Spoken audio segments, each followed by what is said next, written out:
ભાવનગરમાં સતત ત્રીજા વર્ષે યોજાઈ કાવડ યાત્રા। ખૂબ જ મોટી સંખ્યામાં ભાવિક ભક્તો આ કાવડ યાત્રામાં જોડાયા હતા અને હર હર ભોલે, હર હર મહાદેવના નાદ સાથે કાવડ યાત્રા વહેલી સવારે નિષ્કલંક ખાતે પહોંચી હતી, જ્યાં ધાર્મિક વિધિવત રીતે પૂજાપાઠ કરી યાત્રાનું સમાપન કર્યું હતું। ગુજરાતમાં પ્રથમ વખત કાવડ યાત્રા સમિતિ દ્વારા 2022માં શરૂઆત કરવામાં આવેલ, જે કાવડ યાત્રા હાલ સતત ત્રીજા વર્ષે ખૂબ જ ધાર્મિક માહોલ વચ્ચે પરંપરાગત નીકળી હતી। જે યાત્રા શહેરના જસોનાથ મંદિર ખાતેથી ભગવાન શિવની પૂજાપાઠ કરી નીકળી હતી।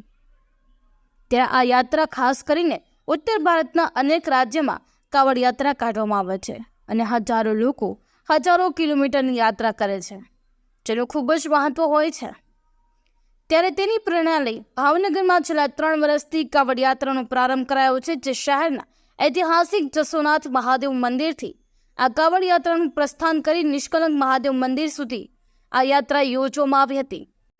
જ્યારે કાવડ યાત્રામાં કાવડ યાત્રા પ્રસ્થાન પહેલા વેશભૂષા સહિતના કાર્યક્રમો યોજાયા હતા, જેમાં આજે ભાવનગરના રાજવી પરિવારના યુવરાજ જે વીરરાજસિંહ ગોહિલની વિશેષ ઉપસ્થિતિમાં કાવડ યાત્રામાં પૂજનીય સંતો મહંતો સહિત સામાજિક તેમજ રાજકીય આગેવાનો અને મોટી સંખ્યામાં ભાવણાના લોકો જોડાયા હતા અને હર હર મહાદેવના નારા સાથે કાવડ યાત્રા રવાના થઈ હતી, જે આજે વહેલી સવારે નિષ્કલંક મહાદેવ મંદિર ખાતે પહોંચી હતી, જ્યાં ભવ્ય પૂજા પાઠ સાથે મહાદેવને જળ અર્પણ સાથે યાત્રાની પૂર્ણાહુતિ કરવામાં આવેલ। Ashwin Gohil, GA news, Bhavnagar.